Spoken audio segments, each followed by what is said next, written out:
All right, so here's Davinci. We have it open. You go to where you have your files. In this case, this is Napshow, so I think I put it on this drive. I have it labeled Ruckus. Okay, here's all the folders. Grab them, I dump them here. This is the page where you do most of the editing. There's multiple pages here. For now, the most important pages for you is this page and the color page or tab, and then the export tab. So those three are the most important. The audios as well, all of them are great. This one is pretty advanced, the Fusion, but those three are the most important for most jobs. So now I have everything open here. All the video files are in here now. It's all the way in. Now I do have two screens. You can't see them here. I have them on one screen here just so I can show you much easier, but I'm going to show you how to just kind of do a quick color grade. So here's what I'll do. I'll just dump all the freaking footage into my timeline. All right, and then first thing you want to do is, let's remove this so we have a little bit more size here to see. First thing you want to do is you want to go to File, and you got to go to Project Settings, and you want to make sure the timeline resolution is at 1080p. Usually it will dump, if the footage is 4K, it will be at 4K. But you want the timeline to be at 1080. This will make it much easier on your computer, and you can do all your edits. And then once you're done with all your edits and cutting and all that, you can go back and change it to 4K. And then once you export everything in 4K, and you'll see this here. You'll actually see it. So right now it's in 1080, but once you change it in the settings over there, it'll change here. You can also change it here. Anyway, you go back here. So now all the footage here, which, like you said, looks kind of funky. Well, it's not funky. It's just log, L-O-G, meaning there's no color. It's very flat profile. This way you can see, let me show you a better example. You can see a lot more detail in the shadows and in the highlights, anything. So this is the shadow, this is the highlight. And this way, when you film this way, you get a lot more. If you balance the image correctly and you expose correctly, then you get a lot more detail and a lot more room to work. And there's a lot of data that is embedded in here that you don't see right now, but once we color grade, you will see it. So let's take this shot for an example. This is the main car. So you go to the color tab down here. Now, there's multiple things. This one here are called your nodes. So you can create a node tree, and that's where your main work is going to be. Now, if you click Option S, I think you are on, you're not on a Mac, so it's going to be Control S. If you press, or is it Control? Yeah, I think it's Control S. Yeah. Anyway, you'll find those. I mean, you can always right click on the mouse and go to Add Node and Add Parallel. Where is it? No, yeah, Add Node, Corrector Node, I believe is what it is. Yep.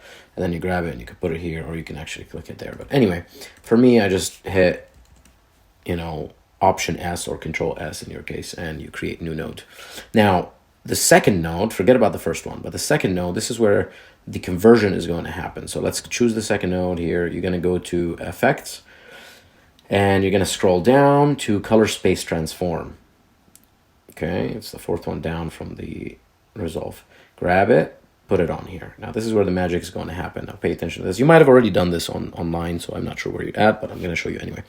You're going to click the first one. You're going to choose the camera profile that we used. We used Sony FX3 Cine. And then you're going to go to the input gamma, and you're going to go to S-Log3, and that's what we shot the footage in. When you do that, immediately you're going to see a huge difference. You went from that to that. There's all your colors. Now you're gonna, the output color space is going to be Rec 709. And you could use timeline, but also you could just go and Rec 709. Now, this looks a lot more like what the footage should look like already. So this is what you were thinking this footage will look like immediately, but it's not. So in this case, and you could see there's still a lot of information here, but in general, we captured a lot more information that isn't, So now if you go here and you do this one, I usually name those. So this one is contrast. You want to do your contrast before your conversion, and I'll tell you all that stuff later. Why? This is your log conversion, and then, for example, this one.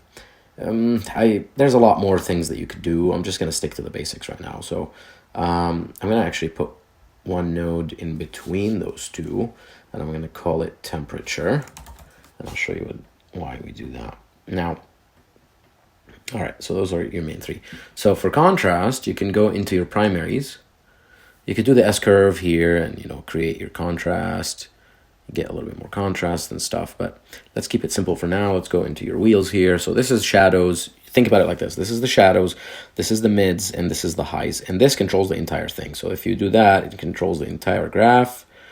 If you do this, it only controls the top, which is the highlights. If you do this, it controls the bottom. This is your thing. And this is the middle. Okay. Now, here you would actually see it highlights, shadows, midtone, but you don't want to do it here because this actually only uses the tops and the middle. And, you know, I'll explain all these things later on. This is more in depth, but for now, what you want to do with this kind of footage, generally, you want to establish a little bit of contrast. So you go to the contrast tab and then bring the contrast down, the lows down and the highs up a little bit, and you already could see you have a little bit more contrast. There's a little bit more. There's not as hazy. You know, there's a little bit more body to it. You could also increase the contrast in this. This is just a simpler, you know, more automatic way. Now go to temperature. This is a little too cold, meaning a little bit too blue. If you do this, you increase it a little bit, it's a little bit more warm now. You can see the reds are up a little bit and the blues are down. It gives you a little bit more of a warmer day.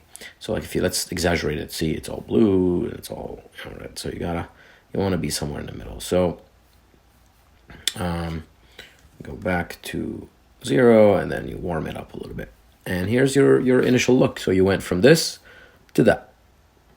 And very quickly. And now what happens is, if you go to the other clips here, you go here and all you have to do is copy. So Control C in your case, it's Command C for me. Click on the next clip and Command V and you just paste it. And boom. So now for like the next few, you could just do a quick thing like that. And here you go. It's all colored. Now I have LUT system that I've already created that I like. It's a special look because you could also create your own looks, right? So you can go to the LUTs here, and if you go to your film look, you have all these different film looks that you could use and stuff. Now there's a correct way to use these and a bad way to use these. This would be the bad way to use these. Like you could see here, the looks kind of funky, you know? And I'll show you why. Right now, I'm gonna go back here. I'm going to delete this because I'm going to show you. I already have it and I can show you how to create it, and I'll create it for you if you want. So we'll go here, delete all that. We go back to the beginning of all of this basically. And actually, we don't need to do any of that because I actually have it in the gallery. I have a LUT that I've created. And all you have to do is go apply grade and it gives you the node tree. So this is called the node tree. And this is all the stuff that I needed to do to get the footage from where it was to this point here. But in this case, obviously we need to warm it up a little bit here. See that? Get a little bit more color, proper color. But look at what happens now. This is what initially what we got to with you. Here's my look. It's a little bit more cinematic. You could tell, like go back to the old one. It's good, it's clean, but this is a little bit more cinematic. And you know, it requires a little bit of work. Of course, you can, you know, increase the lighting a little bit so you could see a little bit more of it, but it just looks a little more, see, from that to that. That one is great, but this one is a little bit more cinematic. It looks a little bit like a movie. It looks a little bit more like a movie. Boom, boom, boom.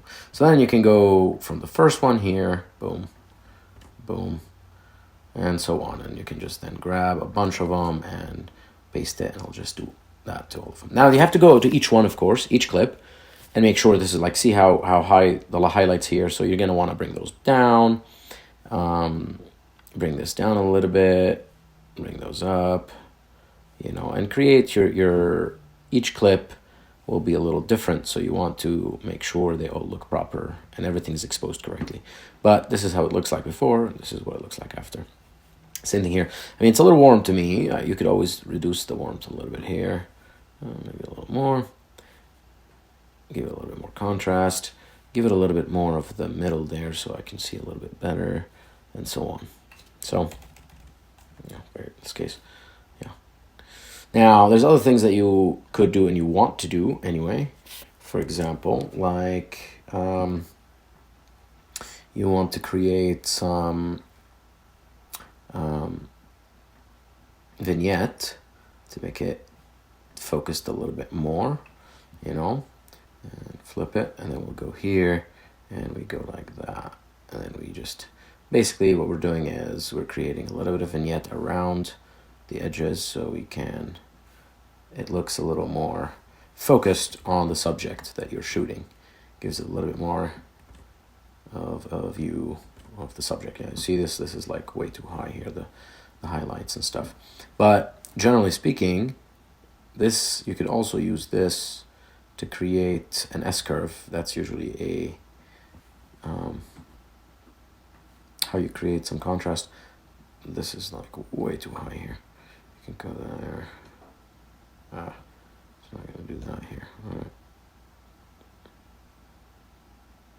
There we go. Yeah. Reduce that a little bit. Yeah, and this might be a little overkill for a lot of people, so you don't have to use a lot of different stuff. And of course, each effect I have here can be manipulated on its own. Like the grain here is a little too much in my opinion, so I would have to really dial it back. Like, and that's the film stuff right there. Like you see. Anyway, yeah. So hope this helps. The footage is like, see here, this is crazy. So if you do, you're gonna first of all you're gonna go here and just take this back. Wow, this is crazy. So there we go. Maybe too much halation and glow. Actually, remove the glow. You went from that to this. It's a little too cold, so warm it up a little bit. You know, it depends on the feel and what you want. And yeah, hopefully this helps. Let me know if you have any questions anytime.